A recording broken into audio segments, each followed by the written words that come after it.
Okay, everybody, good turnout. That's what I like to see. This is Hesh Fekry, who was a student here at UWE, graduated in 2011, and is now a wizard of presentation, techniques and skills. So Hesh is here all of this week actually doing workshops in the IT Designers module. But today, doing this presentation to you, showing you not just how you do stuff, but just giving you an indication of what is possible in your presentations. I think sometimes you're not limited by your skills, you're limited by your imagination of what can be done. So hopefully this gives you a bit of an indication of what's out there. Just a few words from Patrick on some of the software and how UWE is dealing with that in the coming year or so. Sure. Hello everybody. If you haven't had me in class already, my name's Patrick Thornhill. I've been teaching sort of CAD and BIM and moving between architecture and getting into the product design side of things. Just to contextualise what we're trying to do here is some of these softwares. This isn't a software training session, this is a contextual training session. We are running software training sessions through the week, and we're happy to get a few of you, squeeze a few of you in. We've got a few spare spaces, and we'll give out the times afterwards. But moreover, things like Rhino and V-Ray, they've always been peripheral softwares. A few people have known how to do them and been able to do very good things with them. That's aimed more towards the architects than the product designers. I realise product designers have been using V-Ray much more and Rhino much more. And we want to try and introduce it a little bit, gently, into the workflow. But you need to know what it's good at and what it can't do and how to contextualise it within your workflow. I see it as some way of bringing in an alternative to you using SketchUp quite so much. Because SketchUp's got its limitations. Anybody who uses SketchUp there knows it's got limitations. This is limitless. So it gives you a lot more options to design. But it's also the devil waiting there, because it's so easy to come up with crazy shapes. You suddenly start making crazy shapes and thinking they're buildings or thinking they're designs. So you need to control that. So anyway, this is Hesh. I've learnt stuff of him in the last 24 hours that I can't believe. So yeah, anyway, over to you, mate. Hi everyone. As he's already mentioned before, it's not really a software training session. It's more trying to show you how the people that actually make these images fit inside the industry. So I'll quickly talk about some of these companies, how they do their work, how they fit inside the architecture model, an overview of their workflow, different styles and techniques that they might use. Then I'll go into a bit how they choose what it is they are trying to make and how being objective actually helps them really along their way. Some of the problems they face, and also a little bit about client management, which actually the process of making images, you'd be surprised how important that last section is. So I'll start off by talking about Luxagon, who really the first company I came across in the architecture visualization world, and they really have a unique style that they kind of set a trend really, and you can see like the overall composition of the image is quite simple. They use a lot of these over extreme lights to really punctuate the image, so that's really a common theme along a lot of their images. They really try and over represent what the architecture is, and a lot of the time that can get in the way of the details, which might actually be what it is they're trying to achieve. By doing these things, they can make the architecture be a bit more vague. So if they're putting in a competition tender or something like that, they don't want you to focus on the details of the architecture because some things might be unresolved. This next image, for example, uses the same technique to highlight, rather than highlight the vagaries of the architecture, highlight the change in level, like they put this color burn here, which draws your attention into this section of the render, and you can really see how this pavilion-type vague building sits on top of this hill, and how the scale of the people down here at the bottom right is actually much higher than these two figures here. So you can see by using these techniques, they can really create an image and really sell you an idea rather than a resolved piece of architecture. My favourite artists are actually Mia, and this is a quote from an interview of their founder. And I think this is actually quite true nowadays. You'll find a lot of these images tend to have the same type of look and feel. And what I said about Luxagon and how they set a trend, that actually really does happen. Like one person will make one type of image that will win a competition, then all of a sudden you see the next 10 competition winners kind of have the same taste and the same style. And what I really like about Mia is that they tend to focus more on photography. So I'm sure a lot of you would have seen this image on Art Daily and a few other things. This is the pavilion by Big somewhere, and you can really see how Mia structure their images. The architecture itself is actually quite simple shape, and the rest of the image is actually quite a nice photograph taken, and the composition is quite unique, and they have this darker style which can be a bit more atmospheric than Luxagon. Luxagon tend to be really powerful, colourful, and quite mainstream in a way. Mia tend to tone that side of it down, and they really try and sell an atmosphere. This next image I really like because you can see the architecture is actually almost secondary in the image compared to the rest of the piece. Like you can really see this is more of a photograph than a render, and the architecture just somehow sits in the side of it. You can really tell the main focus is the pathway, the snow, the trees either side, and then somehow they've just managed to fit this architecture in, and that's how they're selling this particular project. It's not about how nice these shapes are, the pitched roofs, the wood. It's about how it fits into the scene as a whole. So you should really pay attention to how you represent your project. It's not all about making your building as big as possible in the middle of the page. It's about trying to set a scene and how you actually sell the advantages of your project. This is another one which really shows how rendering a building can actually, you don't need to put much effort in the form. Like this is 2 or 3 surfaces and a reflective surface, just photo montaged into a nice background, and that alone sells the idea of this project.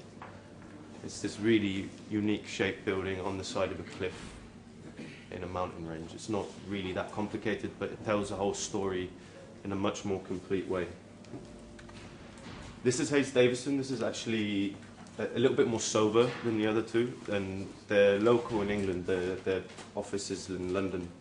And I came to know these guys because there's a blog that I read called Peter Guthrie, which is one of their former employees.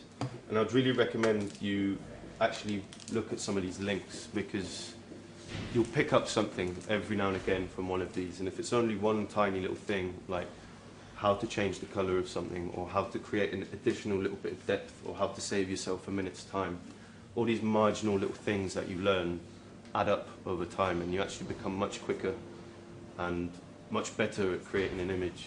The Peter Guthrie one is quite technical. I'd probably recommend that for people that already are quite familiar with Rhino, V-Ray and 3ds Max. Pixelflex is a good one because they do, they're also a UK-based firm. They're similar in style to Luxagon, and on their website they actually have a lot of videos and breakdowns of their post-production work, which is surprising really, because that's how they make their money. But they believe that even though they show you how they do it, they can still do it better than you. So they actually show you exactly what it is they do. These 20 architecture renders, this is quite a good one to open your mind in terms of the types of images you can actually produce. There's so many different styles and so many different ways to approach it that I'd recommend looking at this. You won't learn much about how to make them, but it will open your eyes in terms of what is actually possible in quite a quick way. Alex O'Grief is a very, very good one for students, because this is a graduate that actually went back, and after he learned, he's a freelancer now, he does 3D visualization for companies, and what he does is he goes back and he constantly updates his academic portfolio using new techniques that he learned, presentation styles and how to make images, and he really breaks it down for you from SketchUp to Rhino, how to make panels, how to structure portfolios. It's a really, really good one. VNUX is a good one. It's a bit more eclectic in terms of the resource they give you. Sometimes they'll give you free cutouts that you can use in Photoshop. Sometimes they'll really break down how to build a tower in Grasshopper in under an hour. It really varies, but I'd recommend you look at stuff like this and really get into reading these sort of blogs and tutorials, because you'll learn a lot more from them than actually trying to figure out yourself. A 3-minute video could teach you actually quite a lot about what it is and could save you hours and hours of work when you're trying to update your portfolio at the end of the year.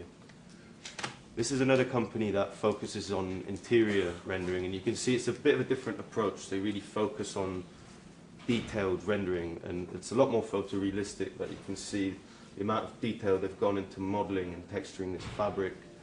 It's a lot more detailed than what you would get on a facade of a building in an exterior render.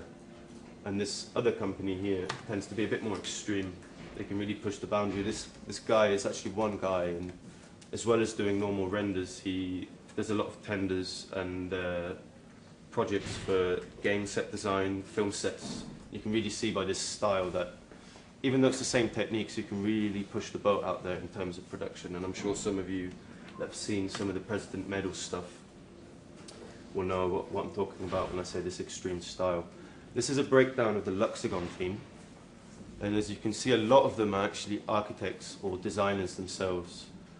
And I actually think this is a really good thing, because there's a few things about these architecture viz companies that make them really fit into the architecture process. Like I think they really do function as a part of the design process, because what you get is when you produce an image, the architect will look at the image and there will always be a couple of changes that they want to make. There's always a couple of things, a couple of revisions.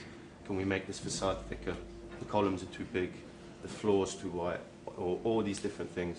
So it's actually really good to structure your team in a way that the language between the 3D artist and the architect is relevant. It creates a more reliable workflow. It's a bit more integrated. And in general, people tend to be on the same page a lot more. And I think that's really important to producing high quality images and also high quality architecture, because it's a collaborative process. It's not you create a thing and then you get somebody to render it and then it's the finished article. There's always revision processes. There's a couple of phases always in creating an image.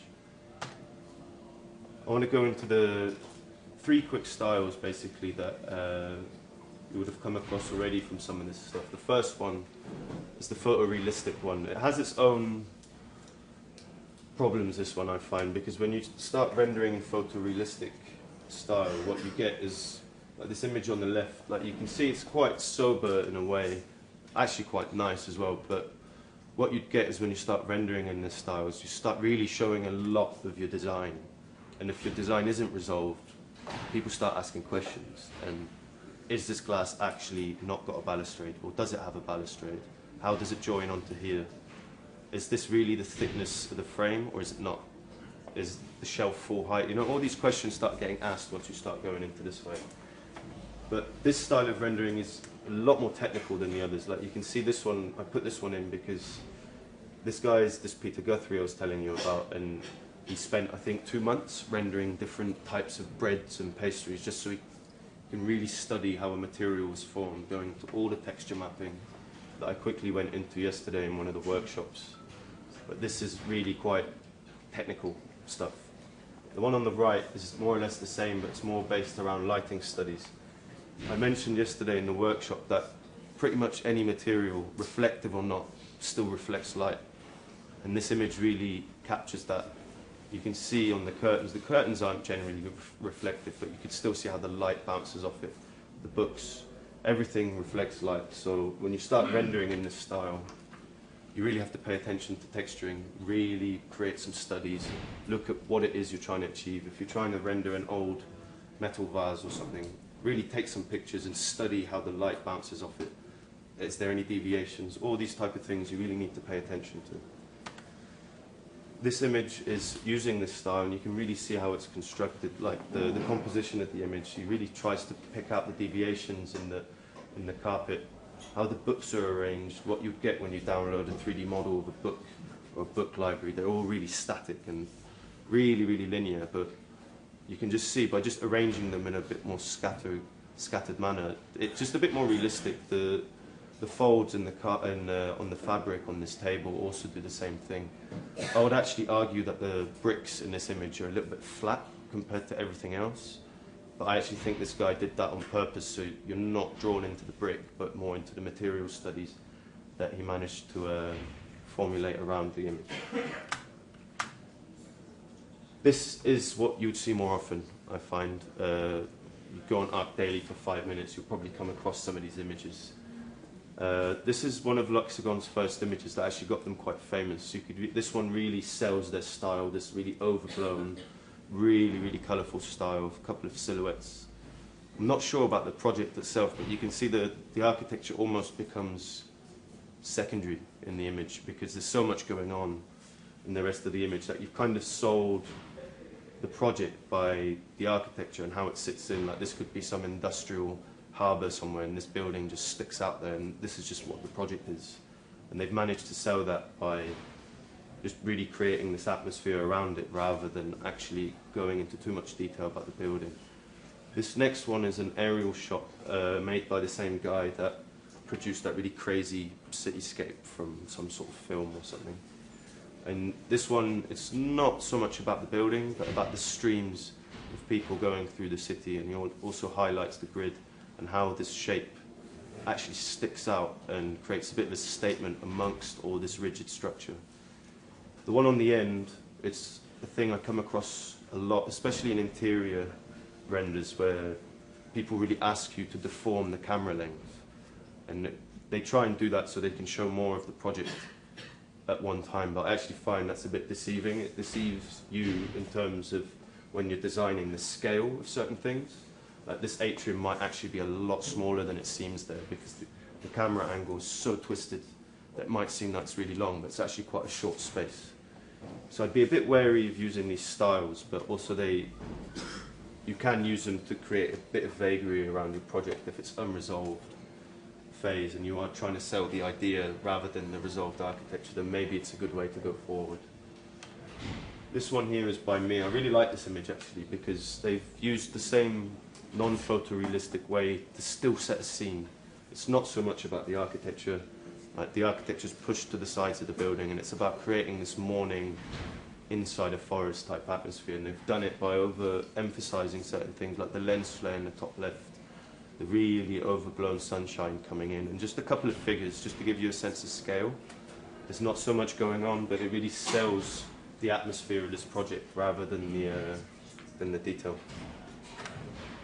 This is the unique workflow, which a lot of this stuff I'm covering actually goes into other industries like game set design, film set design. So if you have an interest in that sort of thing, this would be quite a good way of getting a look into it, really, because you can use these same techniques, just twisting the camera angles, overemphasizing certain things. Like, you can create a completely different scene by using the same techniques. You wouldn't really see this on Art Daily or anything. You quite see this in a game magazine or a set design for a film of some sci-fi thing. So you can really see how you can use these techniques to, if you're ever looking into switching industries or something, this is quite a good way of actually exploring whether you have an interest or the skill to go into something different. Now I want to talk a little bit about actually making some choices and how making the right choice and having a clear objective can actually be more beneficial than the techniques somebody's used. This is a quote from Unique Vision Studio. I recommend you read it because it actually says quite a lot about the process of rendering. The guy basically says that by having a clear idea, a clear concept, you can save yourself a lot of time in producing the image. You know exactly what you're aiming for. It's the same with design, really. If you have a clear concept, everything just starts falling into place. Makes more sense. If the concept rings true throughout the whole design and goes through to your detailing, you'll find it easier to detail. You'll find it easier to make an image if you know what you're selling. And this is really what he's trying to say. And the rest of it, don't be daunted by some of the images that I showed you, because a lot of the time it's actually a really, really simple workflow. Simple model, simple texturing, creates an image at the end. It's not overly that difficult. You just have to look into the right techniques, and by reading up in a few places, I'm sure a lot of you will be able to get the skills at least by the end of the year and show off some stuff in your portfolio. I find this quite interesting because when I read this quote, it reminded me of the third year in A&P when we did the debrief around Easton.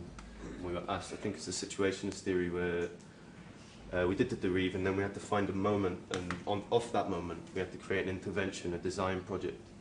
And when this guy talks about it, he talks about it in the same sense that by trying to find this moment, you can create the render or the visualization based upon that moment. So it's not always about the architecture, it's about selling it in the situation and how you experience it. So composition becomes really, really important. How do you structure an image to tell this story? Do you just plant the building in the middle, or do you come up with a system that tries to really show off what it is you're trying to show off with the image? Having that clear idea at the beginning is really, really important. These are a bit more formal, but it's just a quick idea of how, using some different composition techniques, you can show off different things. You've got center full, center part, frontal, corner, and flat. And just by using these techniques and switching the camera angle, you start showing off different things. Like this one here, you can really see that by showing off the two walls, the ceiling and the floor, you can really get an idea of the sense of scale of the room. How deep is it? How high is it? The scale of the window. If, for example, if you use this style to show this image, it'll be a bit cramped. You won't really get the idea that this window is really, really large. The sofa like sets the scale really, but then the depth of the room, all these things become a lot more apparent when you choose this style of presentation. This one I find is really good to show junctions. So if one of your projects is really focused on materials and how the floor meets the wall, how that meets the ceiling, this kind of style can really emphasize that, because then you can spend a little bit of time focusing on material studies, and then just by showing a junction, you can show off your project quite well. And then the frontal one here, this is also a mere one. And this one you can really see how they've managed to tell the story about how this little building sits inside this little alleyway. And just by not showing too much perspective, you really get an idea of this cramped space in between the two buildings.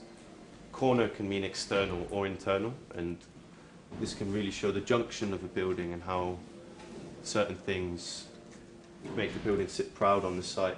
Flat is really good to show facades, I find. It's a really good one for detailed studies, because you can really look at something flat on and see the details, the junctions of all the little things, how they come together.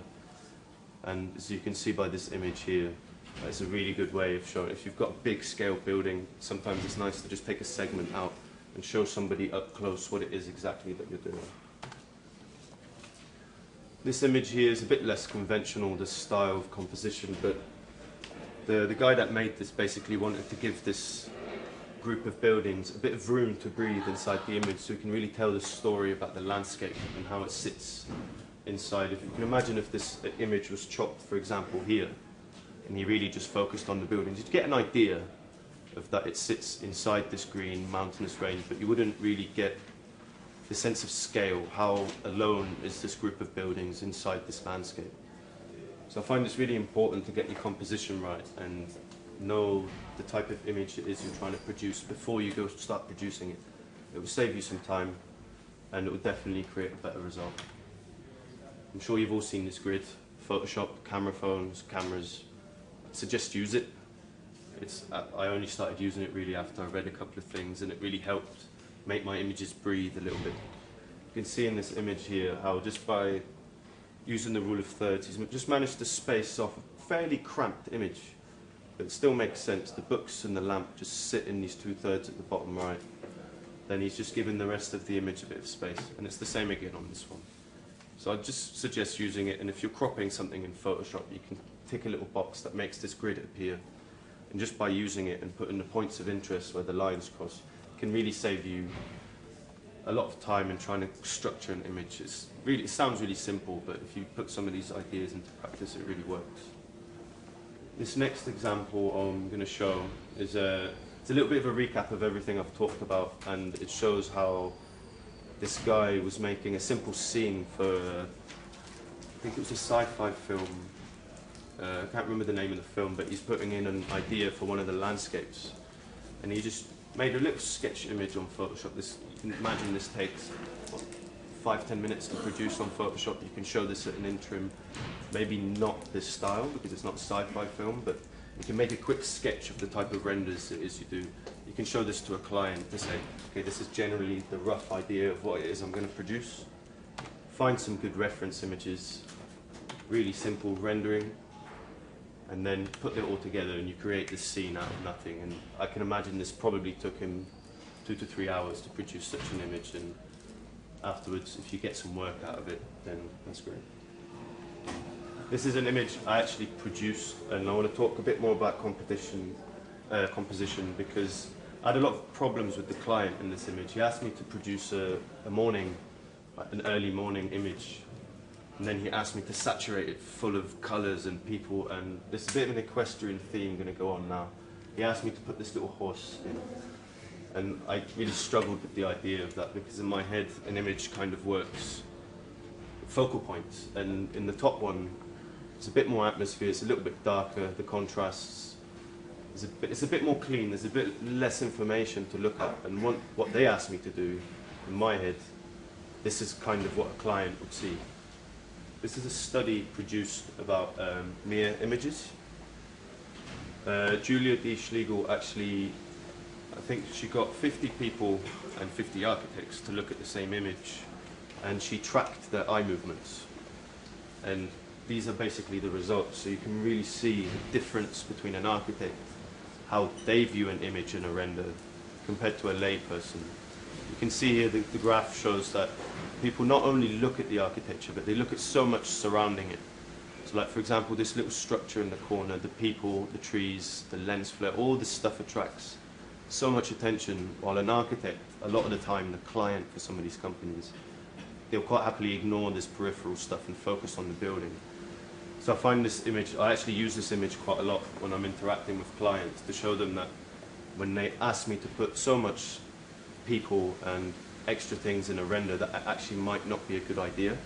But sometimes it is a good idea, because for example, if the architecture is still quite vague, you don't want to attract attention to it. You might want to saturate the image to kind of make the composition of the image more about the idea and the setting than about the architecture. But this is a really, really good one for them to see, because a lot of the time they're like, can you please put these people in the foreground, these really happy people in the front, and they attract so much attention that I find people get lost. So if you're trying to show a resolved project, maybe it's better to go for a bit more subdued, a bit more sober type render. Again, with the horses, this is Mia again. They were asked by a client to put these horses in, so they resubmitted the image on their website, and they kind of made a bit of a joke about it, about people running away from the horses.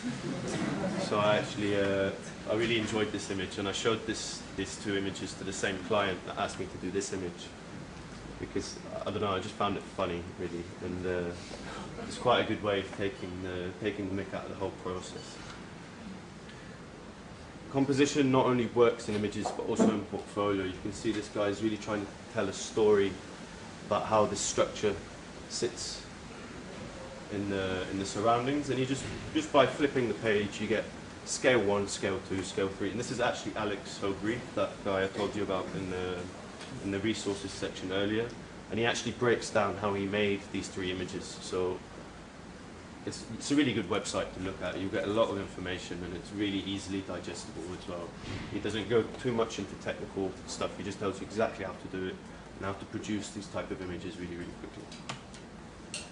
Depth is another thing. It really creates focus in an image. So just by using simple saturation, lightness, you can really start putting some depth in your renders, because a lot of renders, when you press the render button and you get this pure render, a lot of them are really, really flat.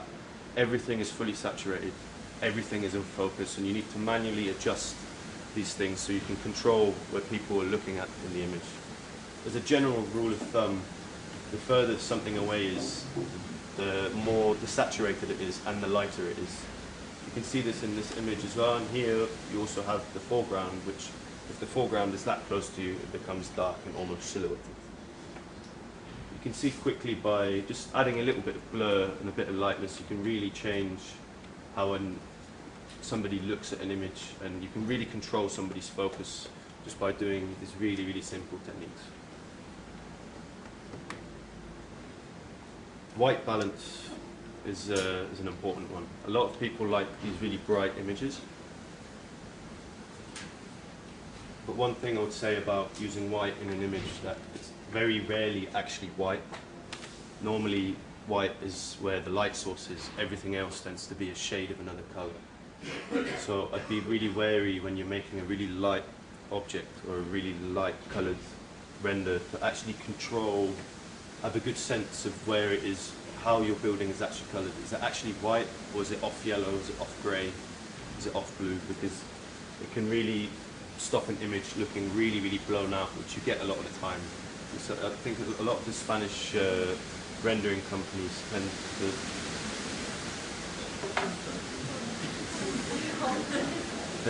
they tend to use these really blown out images, and it's nice to get a bit of sense of control.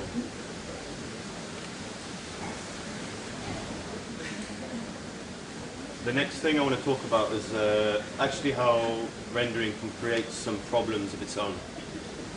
Because, yeah, I'm trying. Okay.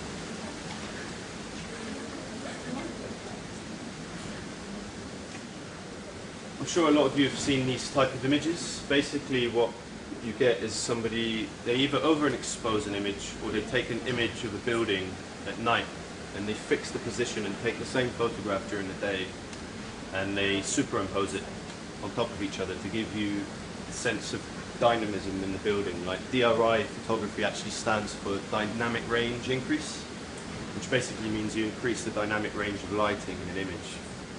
And I find it's quite good to show a building in some ways, but in some ways this is a really false sense of what this building actually looks like. A lot of these windows will actually become almost black. This is a close-up of a DRI image. This is taken clearly during the day. The stone's quite light, but everything inside is quite exposed, when in reality the window looks a little bit more like this during the day. And what I'm going to show you next is actually an example, not of these type of sales images, but it's more of a day-to-day render, what you're expected to produce in booklets, things like that, to communicate the design to a client. And I experienced this particular problem on this particular project quite heavily, where I was asked to produce an image of not the nicest looking project, but basically this image here, I rendered it of, and the main idea was to try and sell this idea of these horrible green tiles to the client. And what they really didn't like was the fact that the windows were so light. The sky is too light. We don't really see this as a real thing. Can you please make them darker? Can you please make the windows darker? And then the image actually ended up looking like this. And then actually we don't like it. Can you go back to this? And then there was a backwards and forwards workflow of about 4 to 5 hours where I was quickly running from the meeting to my worktop, changing it and coming back. And if it wasn't for this image, this would have taken me a lot longer. This is material ID, something I quickly showed the people in the workshop yesterday. You overlay this on a render and you can quickly select different parts of the render and quickly make these global changes very, very quickly. So rather than spending 4 hours re-rendering each image, I can quickly go upstairs, pretend to do an hour's work, and really it only took me 2 minutes to change the colors. You come back downstairs. I'd say this for a reason, because if you do things that quickly and you go down back to the client, he'll only ask you to do it again and again and again. If he thinks it's that easy, it will just keep asking you to do it, and it gives them a false sense of expectation, I find, of how, because the original image actually took some time to produce, but changing it doesn't take that long. And this is why I really talk about these workflows, because it's not only a technical thing in how to produce a good image, but these things really, really help you when you're talking about client management, because like I mentioned, Material ID saved me a lot of hours that day and a lot of stress as well. But non-destructive workflow is something that I would recommend you look at, especially with Photoshop, where rather than erasing parts of an image, you actually keep it and you mask it. Incremental saving, all these things that basically don't lose anything you do. It's really, really important to save everything. Keep saving it. The computers at work tend to have big servers, and if they run out of space, ask them to buy more. Just keep saving your stuff, because you never ever know when a client will pull up some old example that you think you've thrown away, and they'll be like, actually 6 months ago you produced this image that looked like this, can we please have it? This is the one we want to use. Render passes is similar to Material ID, but it's more about compositing an image one over the top of the other to get a bit more dynamics in the image, and it's something that you can control, and I'll go a bit more into the workshop. Fixed camera positions also very, very, very important when you render, and this is something that if you're going to render or you're going to do any sort of 3D stuff from your crits, your final crits to your portfolio, I'd recommend you really look into this, because if you produce a 3D and you don't save the image or the camera position, you don't know the resolution, and then in the crit you're told, actually, can you change the window size, can you move that to there, and you've spent 6-7 hours on the Photoshop, and then you re-render it and you realize the render doesn't fit the Photoshop, you basically have to re-Photoshop everything. If you fix these things and spend a little bit of time looking at your workflow, that process of 7-8 hours of reproducing the image, you can cut that down to half an hour. So it can really, really save you a lot of time. So I'd recommend you look at some of this stuff, and really, it will really help you into saving some time when you're producing your portfolios. Client management for these companies is really important. Like I said at the beginning of the lecture, you'd be surprised how much this is actually a big, big part of the process, and a lot of companies take a lot of precautions and a lot of measures into preventing a problem. These are more day-to-day images. This is actually a series of 4 out of 8 images, more or less exactly the same angle. It's the same project for a reason. I decided to show you 4 images from the same project. You can see the quality of the images is a lot lower, because they thought rendering is a quick thing, we can just press a button and produce these images. They were like, please can you make 8 of these images, 1 from different angles, so we can see how we experience the building as you're walking along the street. I tried to argue that this isn't a good idea, and that we can actually show the same thing by drawing a quick diagram of the facade elements, because we've got on this project these slanted facade elements that change, and they wanted these renders so you can see how they change perspective along each one. Well, I find you actually end up looking at each render individually and you lose that sense in the first place. If you had a simple diagram showing that person looking and how these facade elements change, I could have produced the same story in half an hour rather than in 3 weeks. But it wasted a lot of time, this project, and this is why I wanted you to show you this particular project, because this is the one that really drove the point home to me that client management and managing the expectation of clients, especially when it comes to rendering as well as design, like you really have to control what it is you're expected to produce and to what level. This is a project in Portugal, and rather than rendering, this is actually the only series of images, just 3 simple sketches that sold the project in all the magazines, on all the website. They didn't go for rendering. This is actually how they sold this project. Everybody in Portugal went, actually really, really liked this image, and in the end the project became a success. It's not particularly my taste, but you can see how just by doing something so simple, how long do you think this image took to make? Like, maybe he sketched it once or twice and then just like, actually this looks kind of nice, come on, let's release it, done. They didn't spend £3,000-4,000 getting a third party to render loads of images and asking loads of questions. You see this, you're not going to ask how the facade hits the glass, you're not going to ask how it sits on the landscape, you just get a general impression of what the project is. This is something really important, and I mentioned earlier about the different phases of rendering. This is an extract from the operation modus of Luxagon. They send this document to every client they work with, and it outlines their process and their workflow and how it is they produce an image. So you've got the rough previews, fixing camera positions, all these things to get the composition of the image right. Then the next stage is testing for lighting, textures, general ambience, so they can control what the image is like, what is it that they're trying to sell, what is the scene of the image. And then this is always a funny one, when you think you've finished a render and you call it final render.jpg, don't do that, because then you're going to final render version 2, version 3, ultimate final render, and it will just keep going, because what happens is after that is that you get several rounds of adjustment, and by getting people to read this document and signing the contract only after they've read this, they outline and protect themselves against overwork. Because if you get drawn into and you don't outline to the client how many rounds of adjustments you're expected to make, you can actually go into quite a lot of problems with the client, because they'll be like, can you just make one more adjustment?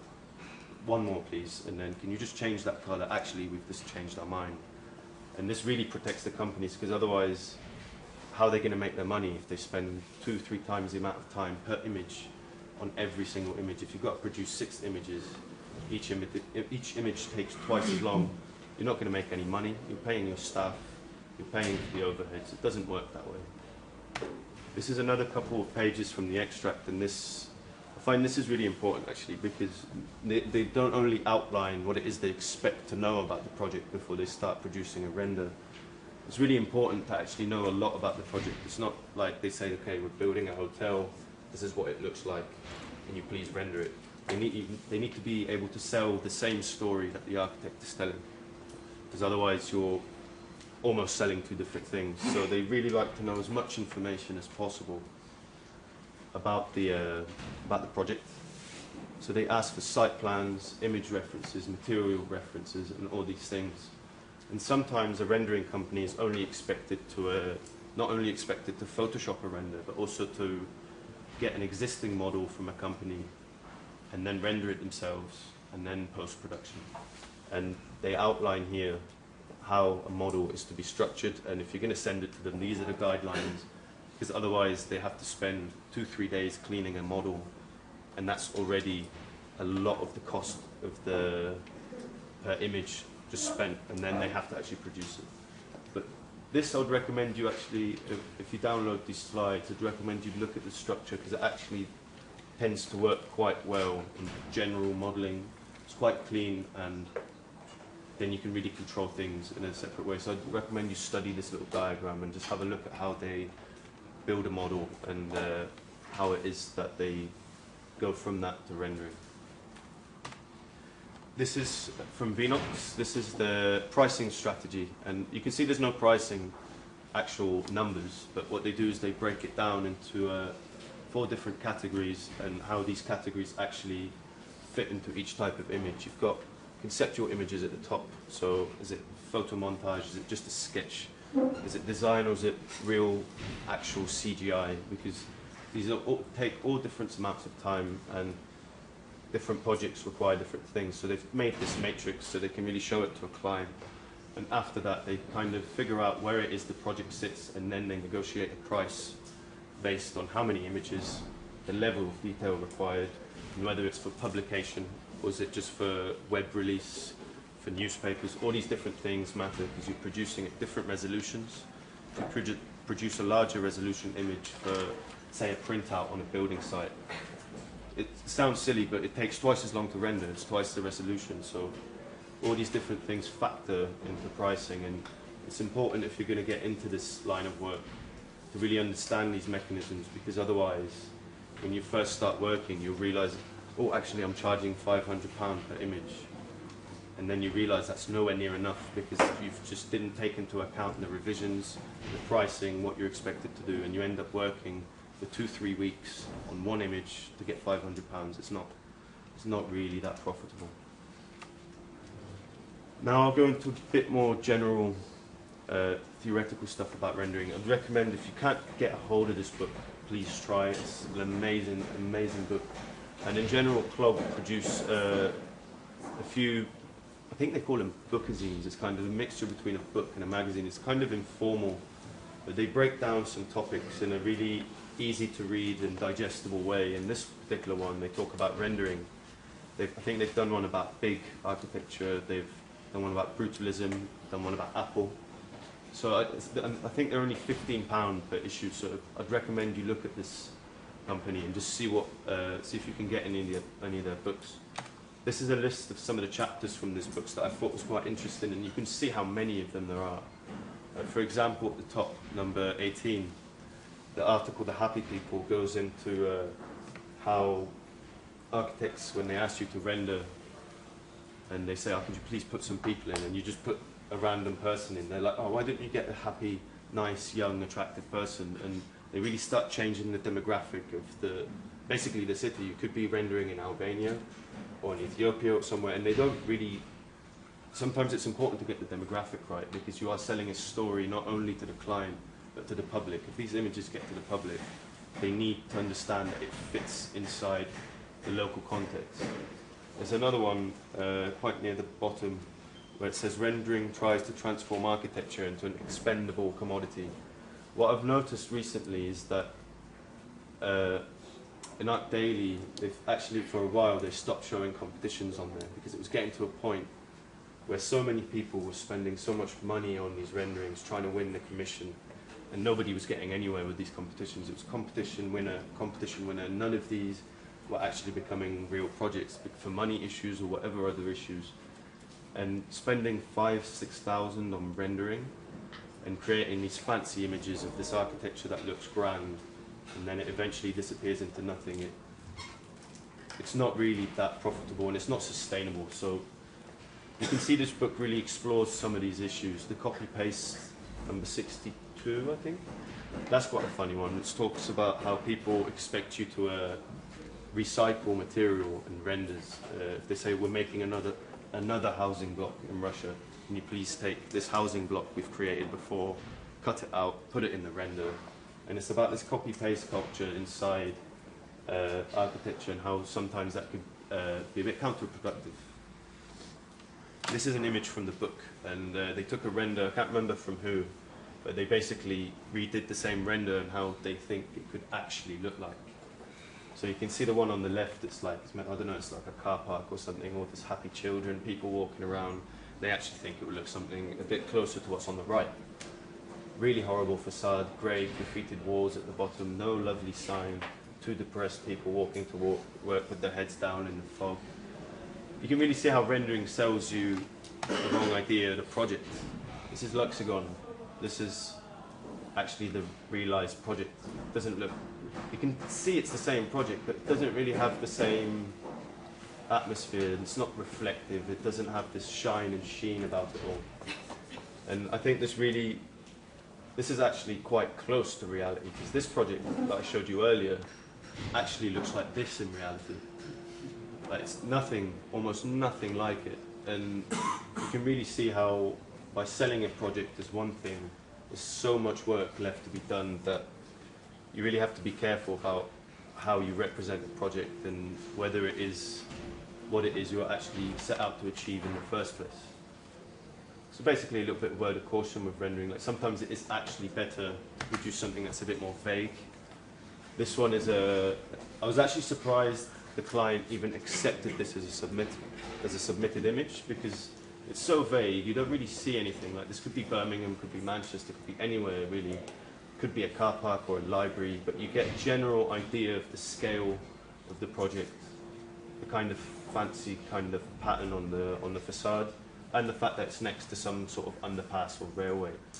But in this instance, they felt that was all they needed to show to the client, and they actually won this project, and it actually became real. But I have no idea what it is, and I don't think the people that seen this have any idea what it is either, but they just saw this form and the fact that it looks like what is an industrial setting.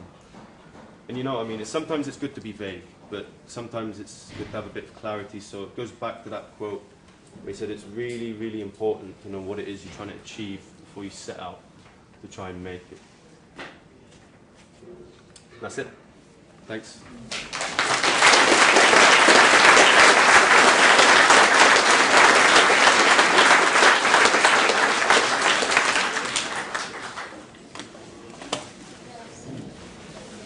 Any questions, actually? No?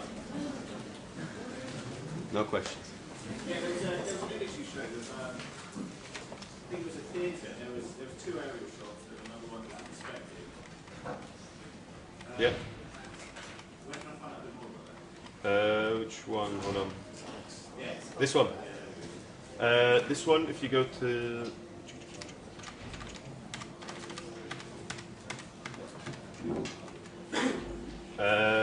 the fourth one down, Alex O'Gree. I'd actually recommend everybody has a quick look at that website. It's got quite a lot of information on it. We're going to be putting Hesh's show, plus a bit of a video to capture some of the audio and text. we'll be hosting it somewhere, not sure where yet. I've got a BIM at UWE channel on YouTube, it'll be on there. We'll put it on Blackboard, here, there and everywhere. We'll try and get it out, because you're all from different modules. I'll put it up somewhere for you, but yeah, it's one of the questions I actually, go on, you first. There's 2 on Thursday. There's one at 10. No, one at 9 and one at 10. Yeah. No, unfortunately, they're for the second years. They're part of the IT for designers module, I'm afraid. They're Thursday morning. There's just 2 of them. What about them? Yeah. Well, Elena actually said if I could run another one, maybe we can get a room. Okay. Well, maybe we'll talk to John about when there's a chance to do that this week. I'll have a word with John about it. Any more questions? I think there are lots of extremely inspiring images there that should help you with your presentation work, and something that comes across in those images is something we try to teach all the time, is this idea of context. So some of the images that Hesh showed at the beginning, especially the architecture, the building, was actually subservient to the main image, which reinforced its importance as part of a place. So context has to be part of all of your images all the time, whether they're very complex 3D images like that, or just simple sketches. Context all the time, because that's what your building is about. One of the things I'll really take away from this is, I'm into 3D CAD stuff, was that image that you showed of how the client gives you the model. Yeah. And that's no different in this place. You know, see the architects and see the academics as your clients, and you need to be thinking, I'm going to go to this and they are going to change what I've just done. Are you going to have a cry, or are you going to walk off going, yeah, I know how to fix that, I'll be back in 20 minutes. And that's the stuff I get presented with all the time. The only time I see a lot of people is 2 days before final hand-in, third year. And they come and they're crying and they've crashed the machine out. And the simple best practice that you can employ at the start of a project, when you're starting to either do your Photoshop work, or whether you're starting to build a 3D model, whether it's using layers, layered correctly, or approaches, or simple things like not losing where you've stored all your files on your hard drives. You know, simple data management. And there's not a lot we can do to help you 2 days before your final hand-in if it's crashing out. If it's crashing out, you've cooked your machine. You know, you're asking too much of a graphics card or whatever. So, you know, some of these early lessons, that's why we're trying to show you early enough before you start doing your projects. Please, because there's only so much magic I can do from my little world. Especially if you're going to get into this sort of field, you really, really need to study workflow. It's all about workflow optimization, how to speed up what it is you're doing, because not only does it save you time, but it's important to actually be able to get a few tests out. It's all about rinse and repeat, basically. You don't just produce one, you produce 5.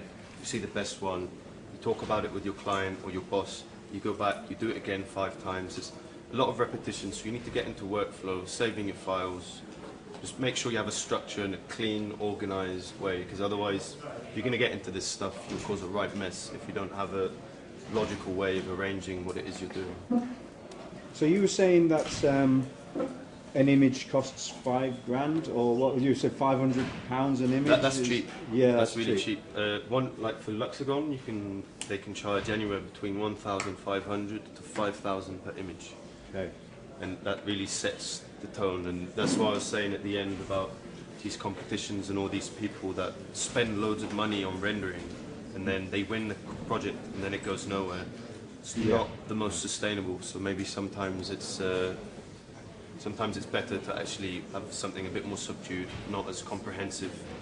Maybe even just show a diagram, like that sketch of that Portuguese project. That sold the project and that became real, and that probably cost them like £20 in staff to produce that sketch. So is anybody in the audience interested in this sort of work, this line of work, this kind of thing. How did you get into it? You started off as freelance, didn't you? I actually started off, once I finished here, I went to Holland as an intern, and then I became freelance after about 6 months, freelancer after about 6 months, and I was asked to produce some of these images, and that's how I started experiencing some of these problems. I've made some of these mistakes I've talked about. I've charged somebody £500 for an image and ended up spending twice as long as I should have on it. You learn from your mistakes, but at the same time, look at the workflow, actually study how these things get made in the industry, and it's really important to set in context what it is you're doing and how you fit in the process, because if you don't, you'll just get lost and you'll make even more mistakes, and it could cost you your job, it could cost you future work, or it could just purely cost you money. So it's important to look at that. Great. Okay. Thanks very much, Hesh. Can the second year AP AEE remain behind, please? But thanks again to Hesh.